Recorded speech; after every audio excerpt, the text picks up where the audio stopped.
Y seguimos con el capítulo 7. En resolución, aquella noche la pasaron entre unos árboles y del uno de ellos desgajó Don Quijote un ramo seco que casi le podía servir de lanza, y puso en él el hierro que quitó de la que se le había quebrado. Toda aquella noche no durmió Don Quijote pensando en su señora Dulcinea, por acomodarse a lo que había leído en sus libros, cuando los caballeros pasaban sin dormir muchas noches en las florestas y despoblados, entretenidos con las memorias de sus señoras. No la pasó así Sancho Panza, que, como tenía el estómago lleno, y no de agua de chicoria, de un sueño se la llevó toda, y no fueran parte para despertarle si su amo no lo llamara los rayos del sol, que le daban en el rostro, ni el canto de las aves, que muchas y muy regocijadamente la venida del nuevo día saludaban. Al levantarse dio un tiento a la bota, y hallóla algo más flaca que la noche antes. Y afligiósele el corazón por parecerle que no llevaban camino de remediar tan presto su falta. No quiso desayunarse Don Quijote porque, como está dicho, dio en sustentarse de sus sabrosas memorias.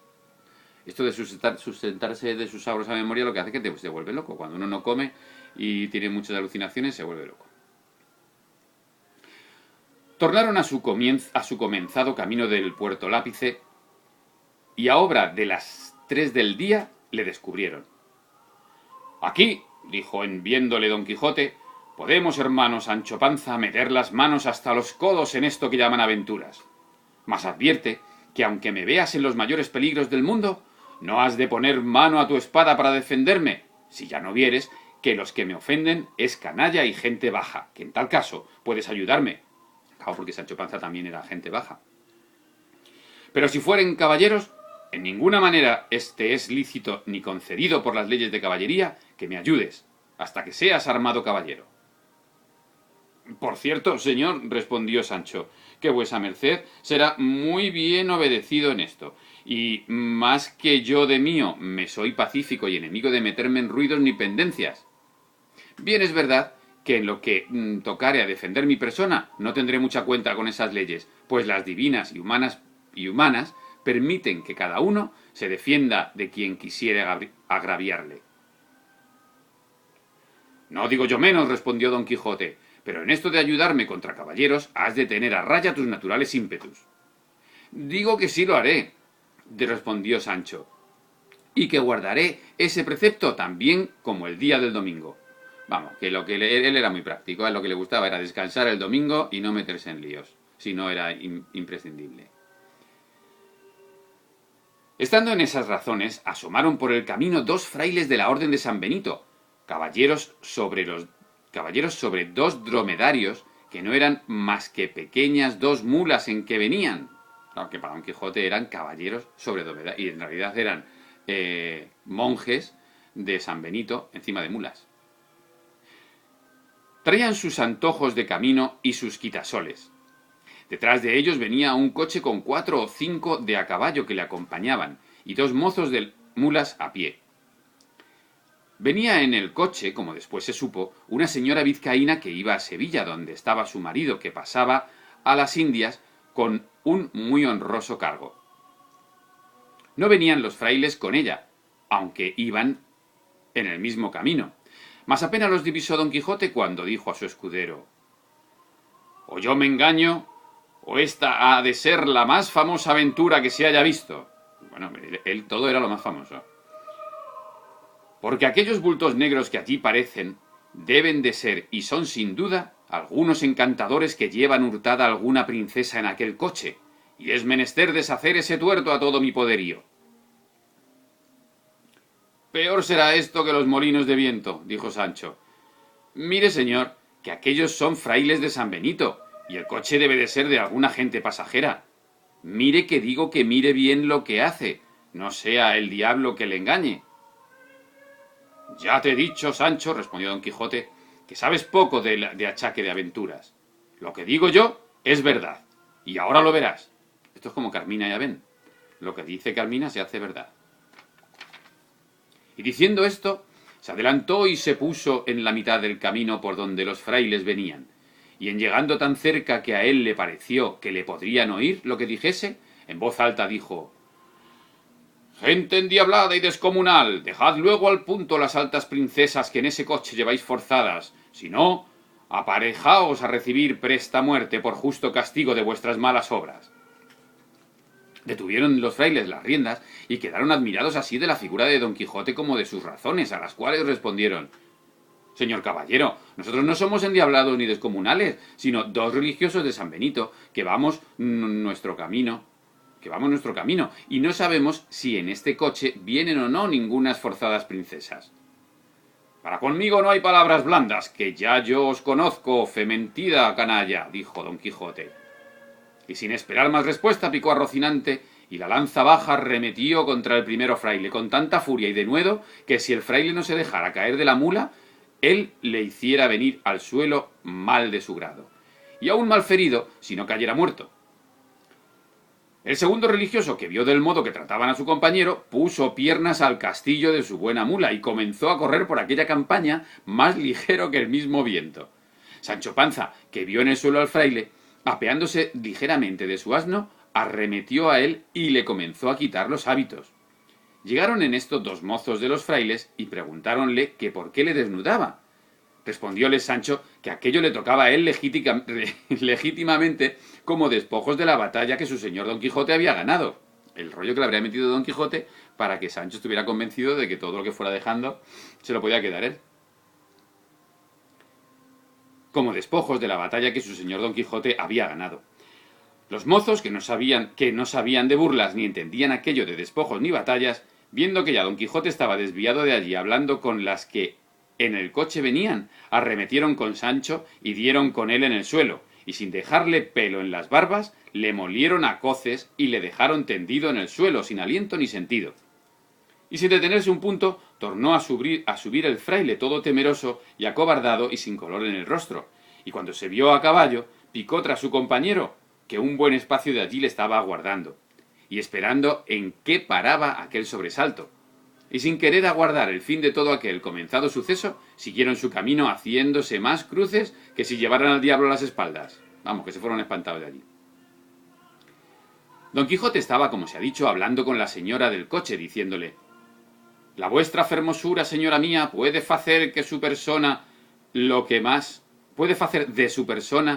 que más le viniere en talante, porque ya la soberbia de vuestros robadores yace por el suelo, derribada por este mi fuerte brazo. Y porque no penéis por saber el nombre de vuestro libertador, sabed que yo me llamo Don Quijote de la Mancha, caballero andante y aventurero y cautivo de la sin par y hermosa Dulcinea del Toboso.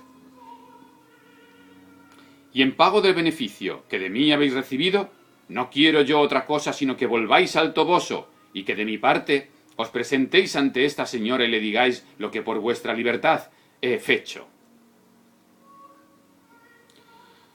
Vamos, por fin le había salido bien una cosa, estaba tan contento.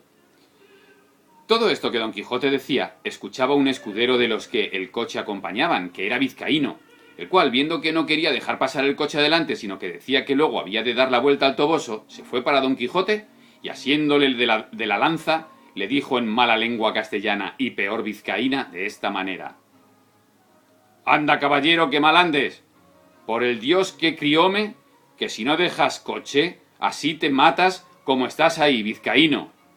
O sea, que ya los vizcaínos no es que hablasen muy bien el castellano, ¿eh? Los de baja estofa también. Entendióle muy bien Don Quijote, y con mucho sosiego le respondió: «Si fueras caballero como no lo eres, ya yo hubiera castigado tu sandez y atrevimiento, cautiva criatura». A lo cual replicó el vizcaíno: «¿Yo no caballero?». Hablaban un poco como los indios, que esto todavía le pasa en las aldeitas y todo eso, todavía les pasa a los vizcaínos. «¿Yo no, caballero? Juro a Dios tan mientes como cristiano. Si lanza arrojas y espada sacas, el agua cuán presto verás que al gato llevas. Vizcaíno por tierra, hidalgo por mar, hidalgo por el diablo, y mientes que miras si otra dices cosa». Cambian la sintaxis porque el vasco pues habla así. Pero es que los vascos todos eran hidalgos. Por un privilegio de un rey en la Reconquista, pues todos eran, por haber nacido en Vizcaya, eran hidalgos. Por eso él dice que, bueno, que el caballero no, pero él es hidalgo. Ahora lo veredes, dijo Agrajes, respondió Don Quijote, y arrojando la lanza en el suelo, sacó su espada y embrazó su rodela, y arremetió al vizcaíno con determinación de quitarle la vida. El vizcaíno, que así le vio venir, aunque quisiera apearse de la mula, que por ser de las malas de alquiler no había que fiar en ella, o sea que se alquilaban las mulas para el viaje, no pudo hacer otra cosa sino sacar su espada, pero avínole bien que se halló junto al coche, donde pudo tomar una almohada que le sirvió de escudo, y luego, el pobre hombre con una almohada de escudo y menos mal que tenía espada, y luego se fueron el uno para el otro como si fueran dos mortales enemigos. La demás gente quisiera ponerlos en paz, mas no pudo, que quisieron que no hubiera batalla, pero no pudo ser. Porque decía el vizcaíno, en sus mal trabadas razones, que si no le dejaban acabar su batalla, que él mismo había de matar a su ama y a toda la gente que se lo estorbase. Vamos, que se habían empecinado los dos. La señora del coche, admirada y temerosa de lo que veía, hizo al cochero que se desviase de allí algún poco, y desde lejos se puso a mirar la rigurosa contienda, en el discurso de la cual dio el vizcaíno una gran cuchillada a Don Quijote encima de su hombro, por encima de la rodela, que a dársela sin defensa le abriera hasta la cintura. Vamos, que menos mal que tenía el escudo Don Quijote, que si no le abría de arriba abajo. Don Quijote, que sintió la pesadumbre de aquel desaforado golpe, dio una gran voz diciendo: «Oh, señora de mi alma, Dulcinea, flor de la fermosura, socorred a este vuestro caballero que por satisfacer a la vuestra mucha bondad en este riguroso trance se halla». El decir esto y apretar la espada y el cubrirse bien de su rodela y arremeter al vizcaíno, todo fue en un tiempo, llevando determinación de aventurarlo todo a la de un golpe solo. El vizcaíno, que así lo vio venir contra él, bien entendió por su denuedo coraje y determinó de hacer lo mismo que Don Quijote. Vamos, que esto es como un duelo del oeste en toda regla. Uno contra otro. Y así le aguardó bien cubierto de su almohada, sin poder rodear la mula a una ni otra parte, que ya de puro cansada y no hecha a semejantes niñerías, no podía dar un paso. Venía pues, como se ha dicho, Don Quijote contra el cauto vizcaíno con la espada en alto, con determinación de abrirle por medio, y el vizcaíno le aguardaba a sí mismo, levantada la espada y aforrado con su almohada. Parece como también de libros de caballería.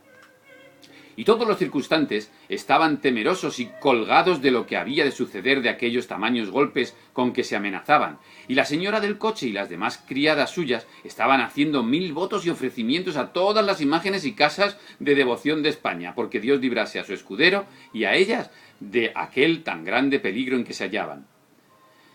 Pero está el daño de todo esto en que este punto y término deja pendiente el autor de esta historia esta batalla. O sea, esto es como no me conteste ahora, hágalo después de la publicidad, que va a acabar aquí el sin contarnos en cómo acaba.